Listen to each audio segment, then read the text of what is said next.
Spider-Man 2 is about to release on PS5, and Mary Jane is already a topic of discussion. Over the last few years, the portrayal of women in video games has been a major point of discussion.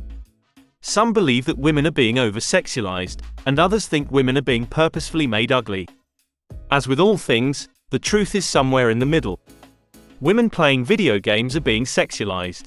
That, of course, is only one half of the truth.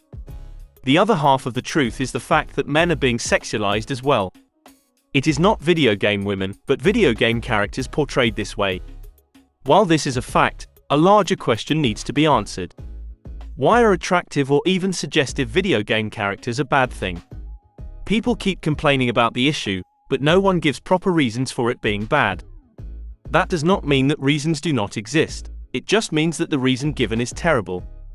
The argument always centers around video game sexualization seeping into the real world. Those making these arguments, however, often state that video game violence does not lead to real-world violence. If that is your take, then you are correct. GTA will not make you more violent, and the women in Final Fantasy will not make you do bad things to them in real life. People who play video games and do bad things will do them regardless. This, however, has not stopped the debates from happening online. The latest topic for discussion is Mary Jane in Spider-Man 2. With Spider-Man 2 set to release on the 20th of October, many fans are excited. However, there is also a smaller group of people who are always cautious against any new video game release. Over the last few years, many developers and publishers have become more socially aware. Some of them take strong political stances and often bend to social pressure. Whenever any change is made to an existing IP, fans are quick to react. Most people are fine with changes, but if changes are due to social or political reasons, fans will resist. There are a portion of video game fans who believe that there is an active effort to make video game women less attractive. If you study video game women in a first release and then look at them in sequels, it is clear that specific changes are being made to appearances. The question becomes whether these types of changes matter. Once again, the issue is more complicated than you might think. In the case of Mary Jane in Spider-Man 2, personally, I believe that the problem might be a bit overblown.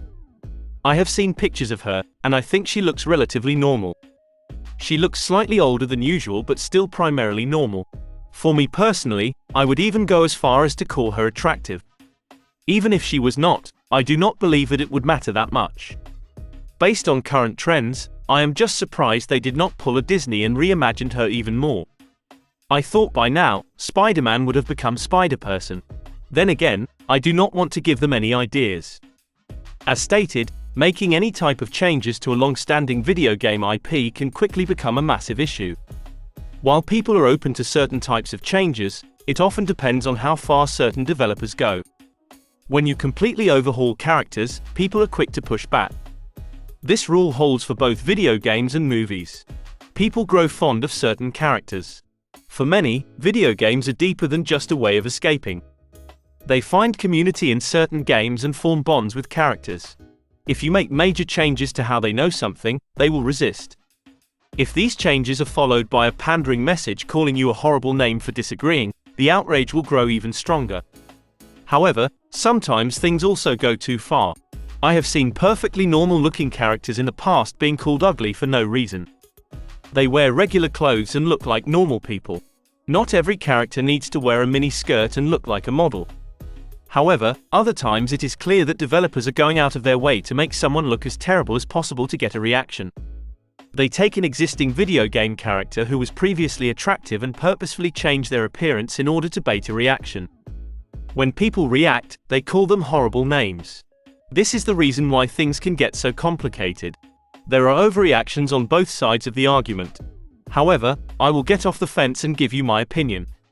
I enjoy playing games with attractive women. If I see a pretty girl on a cover, you have my attention. With male characters, it is the same. The cooler you look, the more interested I am in the game. I am a visual person, and thus, the look of who I play with is important to me. While we might pretend that this is not the case, the way other people look factors into our opinions about entertainment. I do not exclusively play games only because of how good-looking my character is. In fact, it is very low on the list of criteria for making a decision on what to play or watch. However, If there is an attractive girl, you do get my interest more. When watching movies or playing video games, people either imagine themselves with the character or being the character. This is the truth for most people. Some stunning and brave people might lie and say that it is not the case, but they are likely being dishonest. With that said, this does not mean that every girl needs to be good-looking. There does not have to be a sexual component to every game, and sometimes, you can create something that goes deeper than looks. Other times, it is possible to do both. No matter what, people will always use visuals to sell a product. In most cases, those visuals will include the appearance of a person. Doing this within video games has sparked a large internet debate. An entire saga called Gamergate revolved around this issue in particular. In the end, it is important to remember that these are only video game characters. They are not real. While certain imagery can be distasteful, mostly it is harmless. Both men and women like attractive people in their video games. For Spider-Man 2, I think they are on the right track. The appearance of Mary Jane should not be an issue for this game. She looks like a normal woman and most of the focus will be on Peter Parker.